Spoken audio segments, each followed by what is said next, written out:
Let's see, I'm not sure I'm showing up here yet.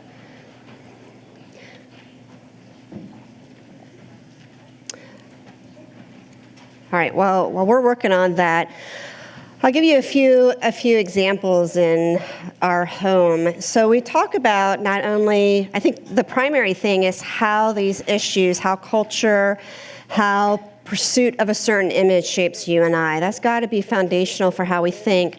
But then understanding that everything that you and I present to the people around us relationally informs that as well. So both as a counselor and as a mom, I'm acutely aware of these things, and we've had multiple conversations. So going back to kind of advertisements, social media, when my kids were younger, we used to actually be more concerned about the commercials than we were the cartoons they watched or the shows they watched. And so when cartoons had the break for commercial, we would often just stop the commercial and tell the kids, go take a break, go play, go run around for a few minutes. And they would often say, why? Why do we have to get up? And we would talk about, we take this as an opportunity, and I think as adults we need to do this more, we take that as an opportunity to really engage and say, what do you think the point of an advertisement is? And sometimes we'd even watch one with the kids and say, listen guys, the commercials exist to try to convince you to buy this thing. And you'll only be happy if you have this thing. And then we would use a commercial as an example, and it might be Legos or Star Wars or something cool that they like, and talk about, so you were perfectly happy when you woke up this morning, and now you're watching this and you think life can only be good if I get the newest Star Wars Lego, whatever it is. Which, by the way, is true of you and I, right? Kids are just much more transparent. And so we would have these conversations regularly about the commercials just exist to convince you you're not going to be happy unless you buy this thing. And usually those things will break within 10 minutes of having them. So it was maybe a year later that I'm in my kitchen doing something, and my two little guys who are now teenagers were sitting on the floor watching a show, and a commercial came on, and I hear one of the boys go, I so want that. And his brother, with his little squeaky voices in the background, going, William, you just want it because it's trying to convince you you want it, but you really don't need it, and it's going to break in 5 minutes anyway, and besides, where are you going to get the money from? And your money will just go away, it's just going to break. And I'm like sitting in the background listening, going, oh, good Andrew, and what's wrong with William? Why isn't he getting the picture here? Anyway, well, William is now a teenager, and the same covetous heart exists in him. It's very fascinating to watch, and I say that saying I'm probably exactly like him, right? But my husband was talking to them, and they were doing guy things, and somehow they got talking about this motorcycle race contest, or I don't even know what it was. But my husband's like, oh, let's go on YouTube and I'll show you. So they go on YouTube, and it's this nationally known race with motorcycles, and I probably should know what it is, and I can't even tell you. But they're watching it in the kitchen, and they're watching it on the computer, and these motorcycles are just fast, and they're zooming by. And William is staring at it, and here now, he's a teenager. William says, I tell you this day, I will have this when I grow up. Except it sounded a lot more Elizabethan in language than even I said it. And my husband and I both looked at each other and goes, and there's the same William 10 years later, right? It's interesting how advertisement reveals our hearts. I don't think advertisement created that covetousness in William. I think it was already there to some degree, but it fuels it, right? It feeds into it. And you and I being aware, I can look at that and we can laugh and joke about it and say, well, we know William, where his brother is much more logical and linear, and he's not brought in by materialism. He's brought in by lots of other stuff, but not by materialism. And so understanding that when these things come up, how does it capture my heart? How does it capture your hearts? And because image issues, I probably should say it that way better, right? Image issues capture us in different ways, that everybody in this room could struggle with it, but we struggle with it in remarkably different ways. And so knowing my own heart and saying, Lord, where do I see me in my child? Where do I see me in what's being portrayed out there? How am I easily driven? I would like to think marketing doesn't work on me until I'm driving down the highway and I see Starbucks sign and I go, yep, it totally works. And that's why they spend billions and billions of dollars on it. Let me jump in. Here's a funny thing about people. We all like to look good, to make a good impression, to show everyone else we have it all together. Even though none of us do, the only way to pull this off is to put something else on. And that something is called a mask. A mask can help you get a job. I have over 12 years of consumer electronics experience, playing video games in my parents' basement. It can make you look smarter. Organizational energies to maximize corporation synergy. I have no idea what I'm saying. And more dateable. I can't believe you're single. And I can't believe you're 25. I'm not single. I'm not 25. We use our masks to impress people. 65-inch LED TV. Oh, it was gorgeous. It was like only this thick. I mean, it's expensive and all, but it is the best. So much debt.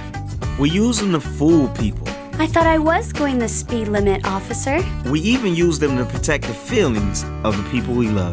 That was a beautiful song, sweetie. I'm pretty sure you're tone deaf. I think I'm just gonna walk to school today. Because I'm kind of embarrassed to be seen with you. He sounds like a great guy. What are you thinking? You do not look fat in those jeans. So that's why they call it a muffin top. We all wear masks from time to time, but the craziest place we put them on is in church. Hello, brother. Amen. Greetings to you on this day that the Lord has made. Something about it makes us want to look our best, I'm fine. sound our best, He hath blessedeth me so verily. and make like everything is perfect. Things are great. But behind every perfect mask is a perfectly messed up life. People with hearts that are empty, confused, addicted, hopeless, helpless, and hurting. People who think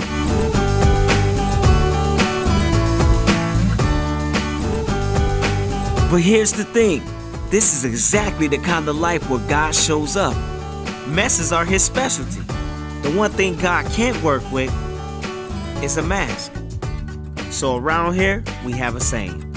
It's okay To not be okay. Nobody's perfect. But grace is available. We believe God doesn't love us if or because. He loves us anyway. We all like to look good to others. We like to make a good impression. But when it comes to God, the best impression you can make is to just be you. Another great picture or metaphor, the mask and how we put that on. And again, in our surroundings, in our context, the ways we can do that are socially acceptable, or the ways we tend to put on masks to fit in. So I go to this idea of mirrors, and we're talking about the carnival mirrors, the mirrors that distort, the mirrors that make us see ourselves inaccurately. But what do you do when you look in a mirror and it actually does show you accurately and you don't like what you see? And that's another thing, that we're not just about feeling good about ourselves. We are about saying we want Scripture, we want the Lord to reflect back on us accurately who we are, and to know we're loved, we have value, we have identity, and we're also challenged to grow where we need to grow. But the flaws that God cares about and the flaws we care about are often radically different, aren't they? The things we want to place value in and the things that he truly values and are worth valuing are often radically different. So it really helps us to think through, well, what is it? What is it that we are valuing, and what is it that we need to be valuing? So the human spectrum is really interesting because the Bible does acknowledge great and small exists in every exchange of life. We see in Scripture the attractive and unattractive, the poor and the successful, the mighty and the weak. We see that there is an exchange. The hard thing I have sometimes when people talk to, especially young women, about these issues is they try to put identity in, and parents are notorious for doing this as well, that we want to put value in, I love you, I accept you, don't worry what other people think. Now, I don't know about you, but both as a parent and as a counselor, I've met very few 13 or 16 or 17-year-olds who go, it's okay my friends reject me because my mom loves me, right? How many people find comfort in that? And the reality even is it's not actually addressing the problem. What it's doing is it's taking one human's perspective and opinion of me, and it's changing it for another human's perspective and opinion for me, but it's not addressing the reaction and the rejection that child or teenager is facing. And that's true for you and I. That I can find 6 people that love me and think I'm wonderful, or I can find 50 people that love me and think I'm wonderful, and all it takes is that one person to criticize me, and I fall apart. Why is that? Because it goes back to saying, where is value found? Where is identity rooted in us? And that when only we find ourselves entrenched in the right places. And it would be really foolish to pretend that great and small don't exist across the board. It'd be really foolish to say there aren't people who are more attractive than me, people that are more eloquent than me, people that are more successful and talented than me. If I am going to do a comparison, I will always find less than and greater than. And that gets us nowhere, except creates unrealistic ladders that we are supposed to engage with. And the world does that all the time, but I'd argue even in the church we do that regularly, or even in seminary we do that regularly, that we value somebody's academic intelligence or somebody's marital status or somebody's ministry status in a church as more desirable or more worthwhile than another. We are always trying to gauge ourselves by people around us. And we've got to acknowledge that that is part of the struggle, that these God-ordained differences were not meant to define us or measure us. They are meant to give us liberty and be a part of the body of Christ. So what image do I bear? So this is all about image, right? What image do I look for? What image do I pursue? What image do I reflect? One is life-giving, one is life-enslaving. So somewhere, I'm forgetting where I read this, but there was something I read about life as a living corpse. And I love the imagery here, though I like to think of, it reminds me of Night of the Living Dead and these dead people walking around. And I'm not a horror kind of person because I scare myself. But you have this picture of a living corpse that outwardly we're fading away, but inwardly we're being renewed day by day, right? That is what we're called to live. Yet, the world is doing the exact opposite. It's death shrouded by beauty. It's this decaying life, inward life, but yet we're plastering and painting and perfecting on the outside, but really decaying inwardly. And it couldn't be more of a kingdom upside down that we're living for. So one is obsession with self and self-exaltation. Another is complete freedom from self.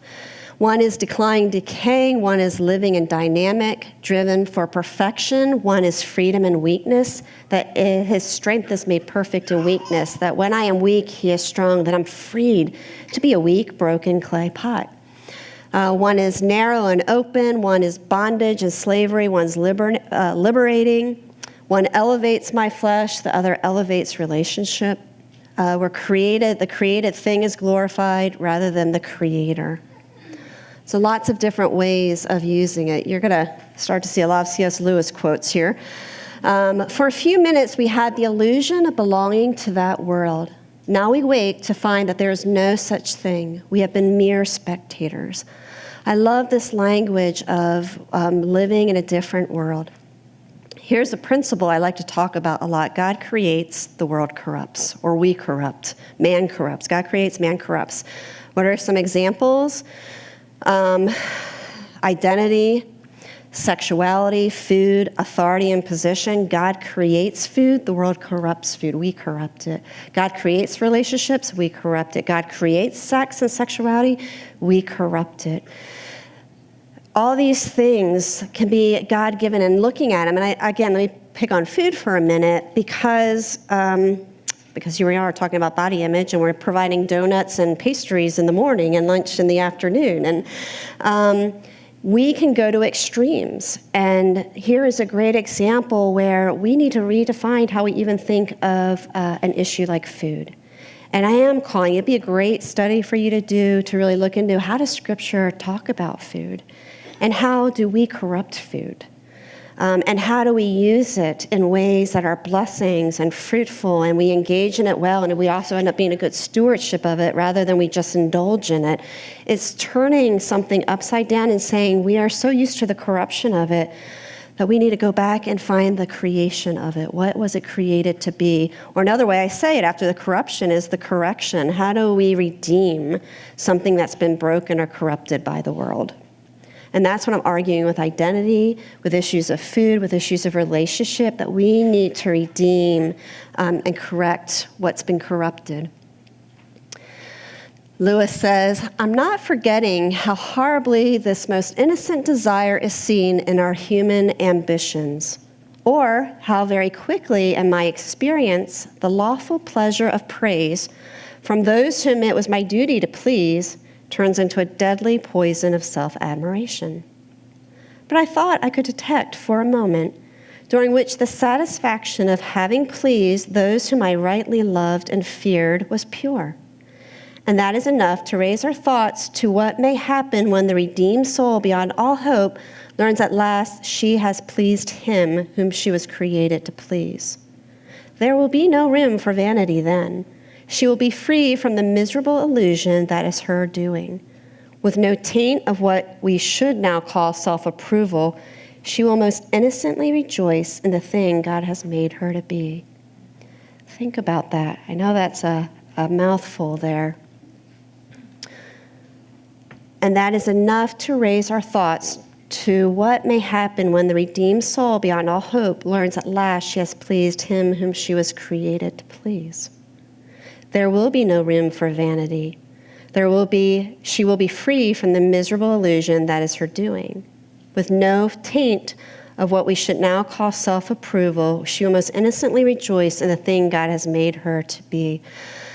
What a neat thought to say, I don't have to worry what you think of me. I don't have to be fearful of what I could be or what I wasn't or how I was deficient in any way. But when I live my life day to day to say, Lord, help me to please you, that I lay my head down at night saying that I can most innocently rejoice in the thing God has made me to be. That should be our heart's desire, right? That we are able to weed through all these images that are thrown at us day by day and say, Lord, would I live to please you in what I do? One of my favorite passages to talk about is in 2 Corinthians 4.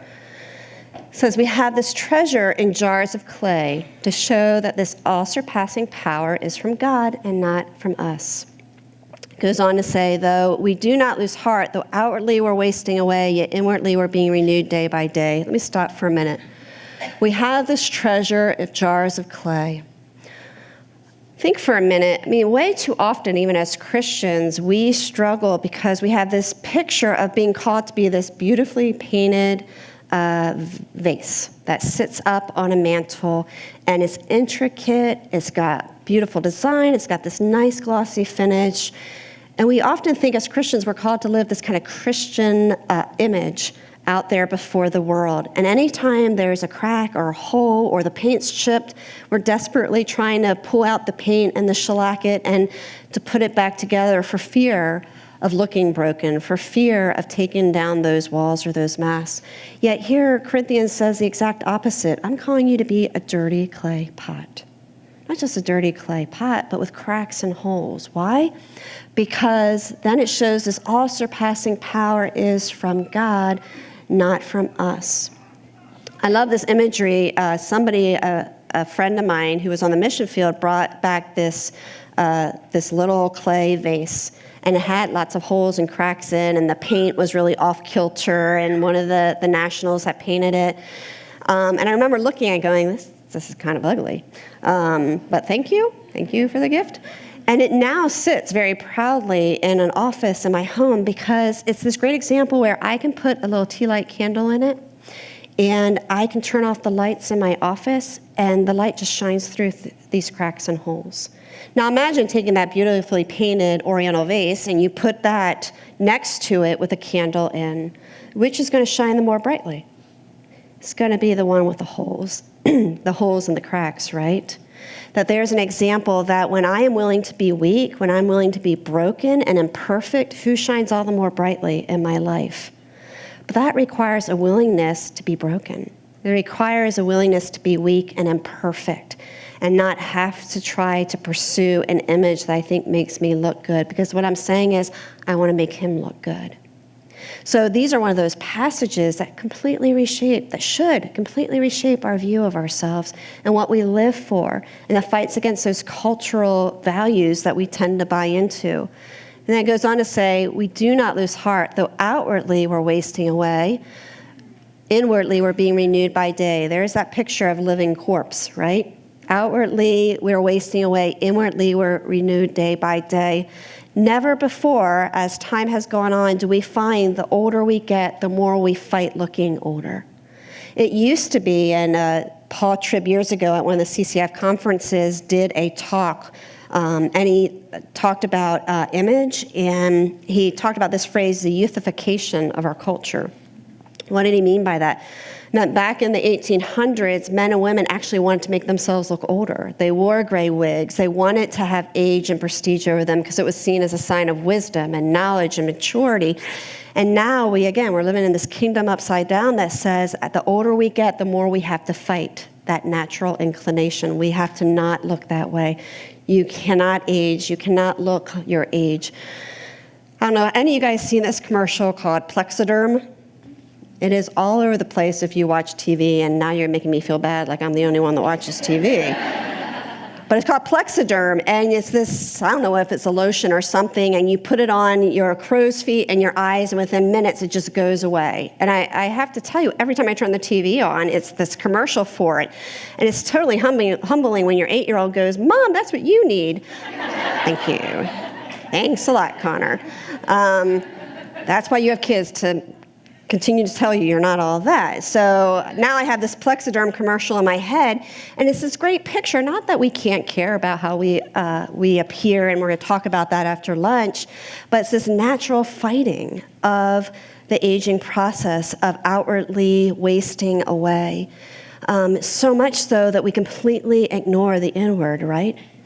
And it goes on to say, our light and momentary troubles are achieving for us a what? An eternal glory that far outweighs them all. We fix our eyes not on what is seen, but what is unseen. For what is seen is temporary, what is unseen is eternal. Here you have, it's not the external, it's more about the internal, but it's ultimately about the eternal, right?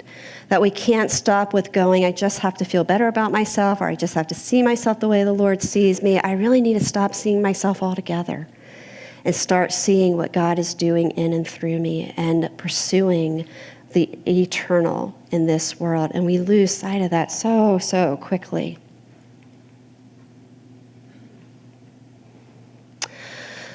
The Velveteen Rabbit. How could we not talk about the Velveteen Rabbit? An old classic where the horse says to the rabbit, "It doesn't happen all at once," says the skin horse. "You become. It takes a long time. That's why it doesn't happen often to people who break easily or have sharp edges or have to be carefully kept. Generally, by the time you're real, most of your hair has been loved off and your eyes drop out and you get loose in the joints and very shabby. But these things don't matter at all because once you are real, you can't be ugly except to the people who don't understand."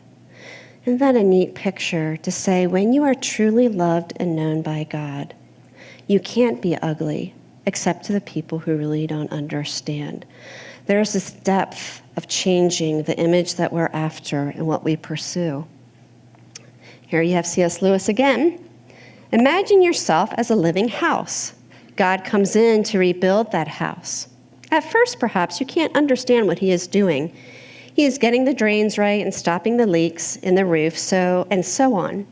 You knew that those jobs needed doing, and so you are not surprised.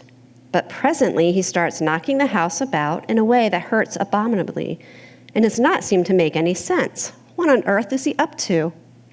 The explanation is that he is building quite a different house from the one you thought of. Throwing out a new wing here, putting on an extra floor there, running up towers, making courtyards. You thought you were being made into a decent little cottage, but he is building a palace. He intends to come and live in it himself.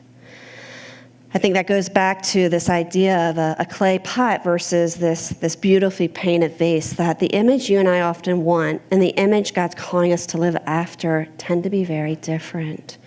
And we often think we're getting less than, rather than we're actually getting better than we ever could imagine.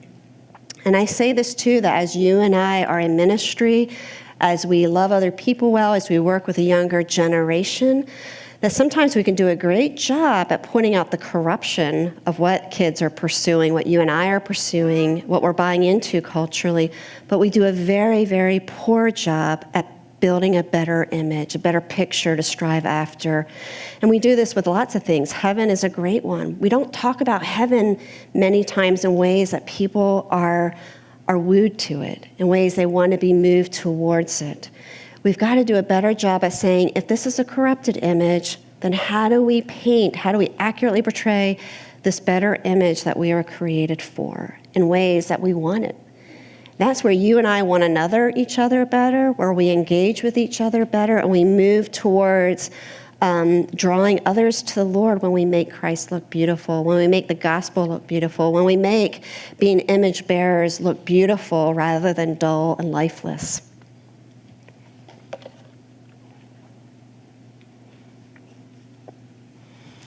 And he goes on to say this: "It would seem that our Lord finds our desires not too strong but too weak. We are half-hearted creatures fooling about with drink and sex and ambition when infinite joy is offered us, like an ignorant child who wants to go on making mud pies in the slums because he cannot imagine what it is meant by the offer of a holiday at the sea. We are far too easily pleased." Wonderful picture of exactly what I just said, that here we are struggling for these mud pies over here when there's this beautiful banquet feast waiting for us. We need to do a better job. We can sometimes point out, listen, Julie, you're going for the mud pie. This is empty, it's dirty, there's got nothing to offer you. But we do a very poor job at painting this holiday at the sea, this feast waiting for us. Why? Because we're far too easily pleased. We settle for far too less. We settle for the corrupted thing because we really don't have a clear, attractive picture of what the created thing is meant to be. Well, there's our call. There's our call as we leave here today to say, Lord, give me a picture of what the created thing really should be, of what image you're calling me to live for, and would I find that glorious?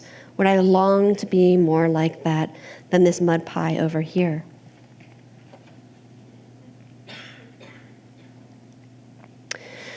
Well, so what's that image? So we're talking about changing the image we're striving to model ourselves after. Isaiah 53 gives us a picture. He had no beauty or majesty to attract us to him. He was despised and rejected by men, a man of sorrows and familiar with suffering, like one who was despised and we esteemed him not. Doesn't that make you all want to be just like him? What do you think about that? He had no beauty or majesty to attract us to him. He was despised and rejected by men, a man of sorrows. Here's probably one of the reasons we actually don't talk a lot about the image bearer, because this is what we're afraid of. We're afraid of what God might call us to, the sacrifices he might call us to make, the lifestyles he might call us to live. We don't want to be rejected. We don't want to be familiar with suffering. We want to find a better way to get to being an image bearer without going through the things that the Lord modeled to us, right? So there are lots of passages, and I hopefully will give you some this afternoon as well, that talk about being a chosen generation, a royal priesthood. But I actually love this passage because, again, it turns the kingdom upside down, right? What you and I should pursue and want to strive after is far different than what the world has to offer us. And embracing that and finding delight in it and saying that there's a calling God gives us to that actually is freeing of self, rather than a consuming or an enslaving of self. Identity, it's found not in an appearance, but in a person.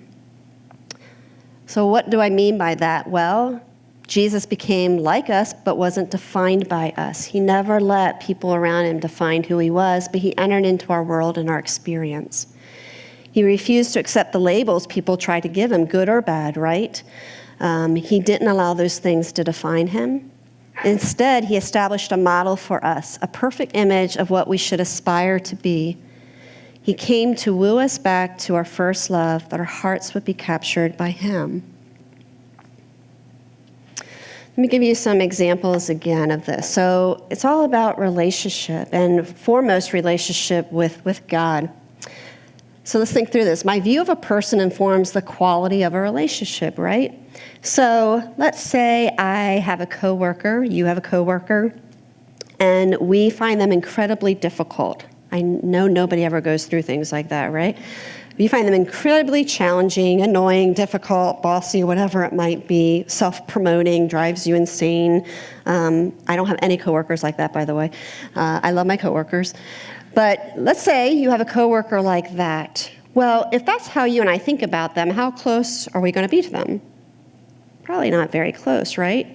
Now flip that around and say, I have a coworker who I just really admire, I respect. They are always looking out for me. They have my back. They want to make me look good. Does that inform the quality of relationship you and I have with them? Absolutely. That's true with roommates, right? That's true with spouses. That's true with bosses. That's true with fellow church members, friends and peers, that the quality of the relationship, my view of the person, I should say, informs the quality of the relationship. And the quality of the relationship is going to be informed by how I see the person in front of me. So it makes sense then to say my view of God then will inform my way of life. So way too often we allow our circumstances to inform our view of God rather than our view of God to inform our circumstances. What we know to be true about God and his character need to reinterpret our life and our experiences, not allowing our life and experiences to reinterpret whether we see God as good or faithful or not. Years ago, in my church, we had a missionary visiting. He was a medical missionary, and at the time he lived in a culture where they had sultans.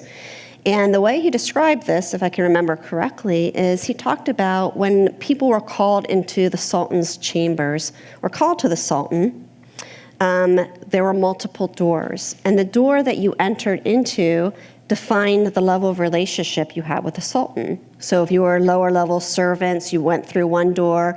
If you were higher councilmen, you went through another door. If you were family, you went through another door. And so he got called to the sultan's home. And as he was entering into the sultan's chamber, he needed somebody to walk him through which door to go through, because as a foreigner, he had no idea what his status was. So they led him through the right door. And another principle was how close you could get to the sultan. So again, the medical missionary waited for the person to tell him how many steps to take. And then he would take a certain level of steps. And if the sultan wanted you to come closer, he would go like this. And you would take a few more steps, and the sultan would go like this. And he kept doing it until the sultan stopped you. And that was the extent of your contact and how close you could get to the sultan. And this medical missionary was standing there talking to the sultan when he said, out of the corner of his eye, he saw a door open, and this little boy come tearing into the chambers and running up and jumping in the sultan's lap.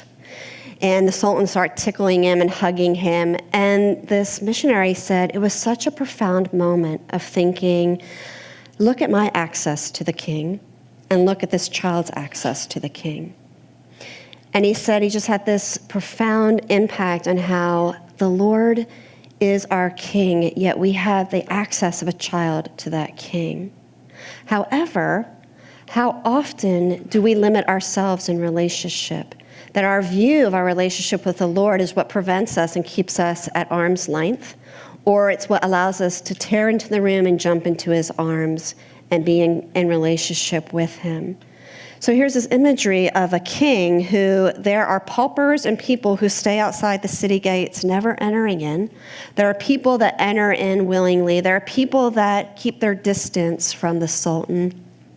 How often is it that your view and my view of the Lord is what prevents us from entering into a relationship with him, that keeps us at arm's length and keeps us from experiencing and knowing and entering into an intimate level with him in ways that liberates us? So it either limits me, it liberates me, or it leaves me alone to my own devices. It also informs my way of life and my self-expression, right? If I feel I have access to the King, how does that free me? How does that give me security and safety and stability that when storms come, when heartache comes, when brokenness comes, that I have access to the King of Kings and that he is personal and intimate with me?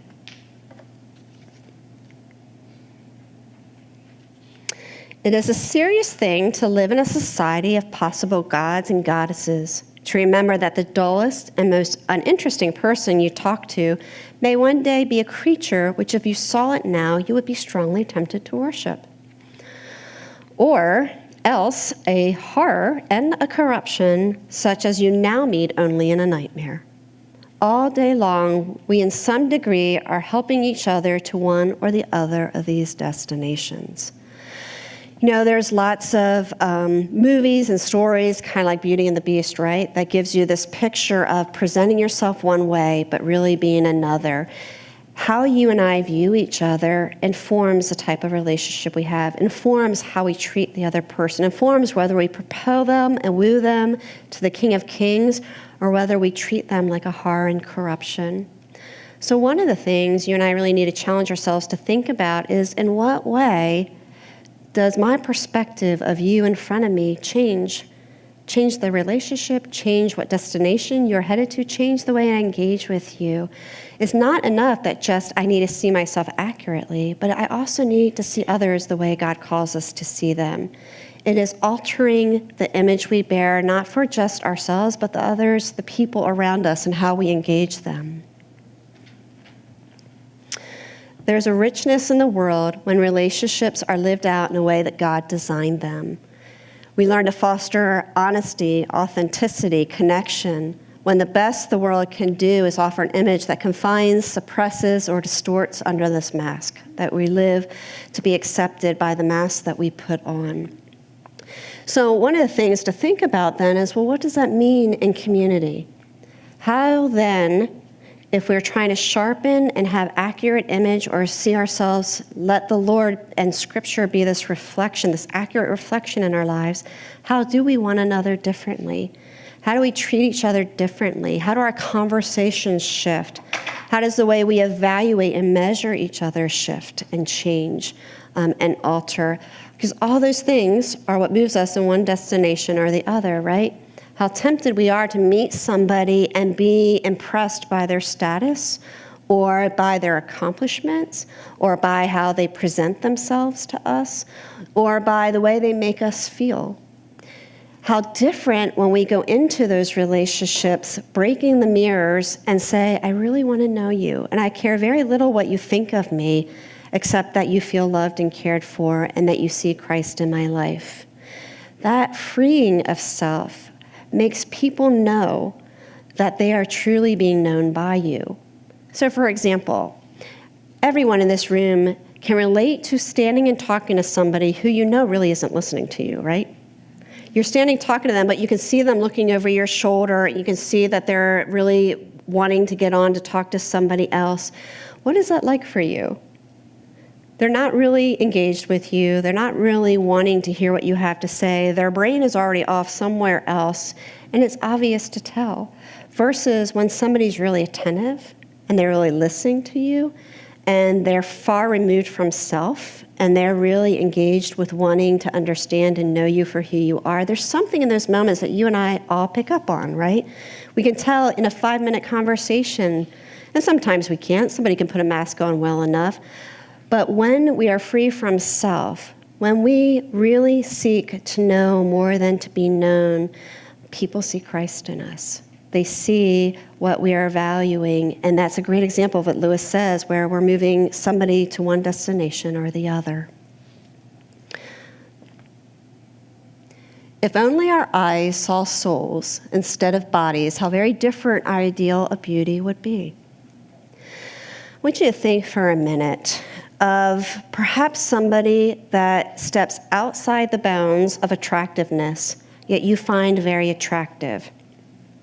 Just take a minute silently and think, what is it about that person I find attractive? Somebody that by the world's standards would not be attractive, but you say, I find this person so attractive. What is it about them?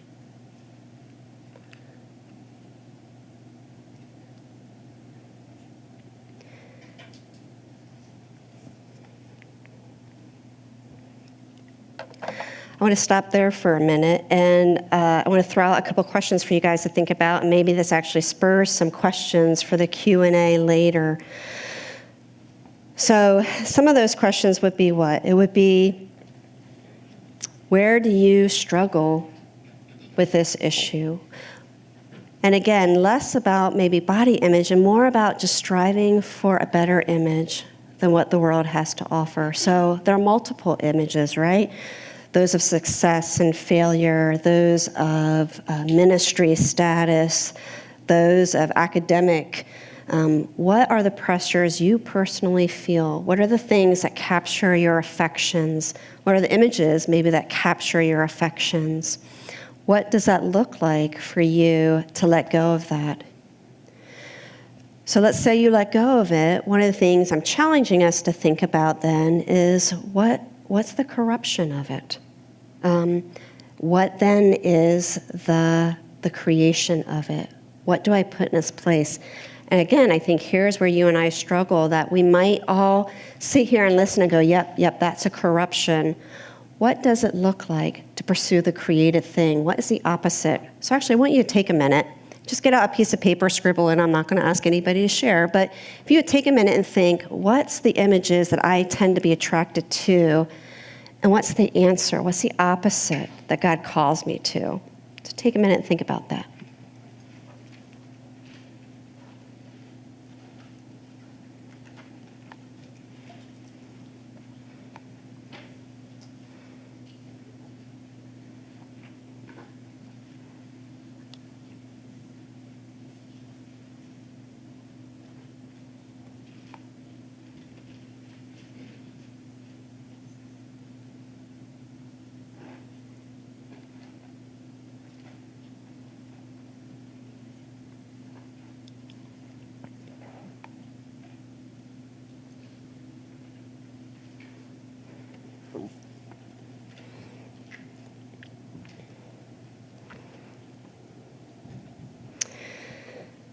What's the image I often catch myself trying to pursue or fulfill?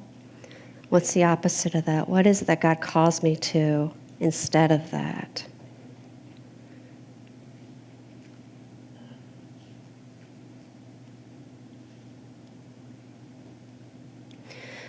I guess the follow-up question, too, is if you think of the community of relationships you're in, male or female, I'm assuming probably female, especially when talking about this issue, what are the ways you see your peer group around you struggling and maybe buying into a false image, buying into a cultural image?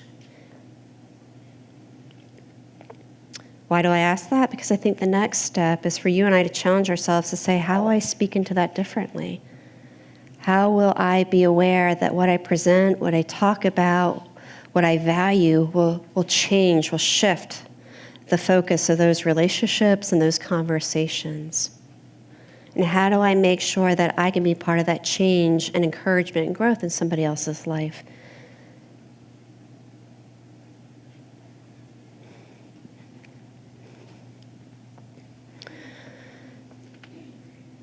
As you're doing that, I'm going to end the segment with one more video, and then I'll let Karen come up after we're done.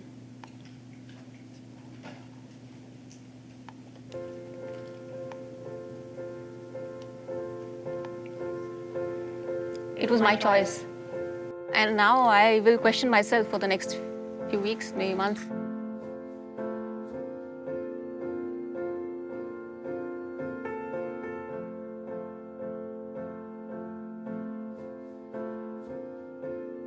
We had an option of two pathways to walk. and they led to 2 doorways.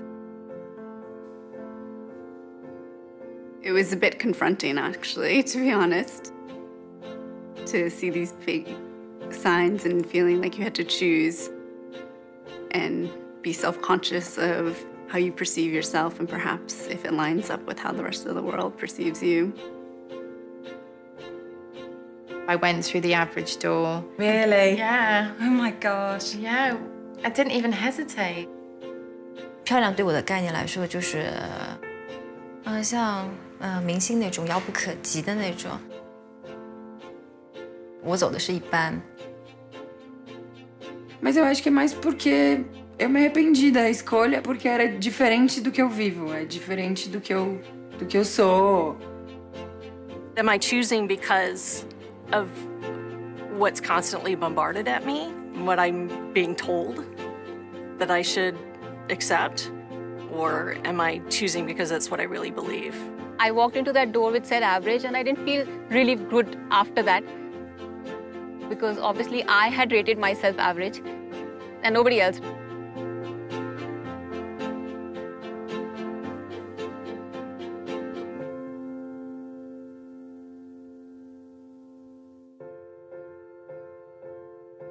Todos os dias eu passo pela porta comum e ontem foi um dia único e eu optei por passar pelo bonita.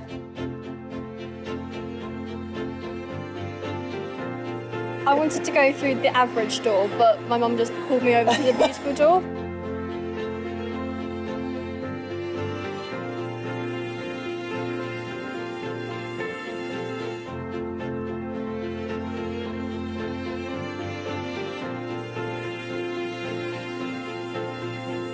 It was quite a triumphant feeling. It was like telling the world, I think I'm beautiful. I just wish more young women realized it. 要是再给我一次机会走那扇门的话，我觉得我应该会选很美的扇门。I think I would walk through the beautiful door. Acho que a porta bonita tá completamente aberta para mim. Maybe I could walk in that door. You can. Next time I look into the mirror, I will see somebody really beautiful looking back at me. Beautiful is a great word. So why not see what's on the other side of that?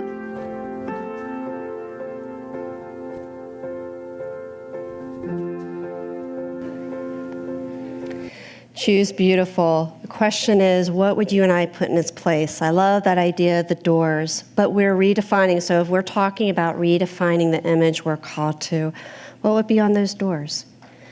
Broken but beautiful, broken but loved, weak and strong.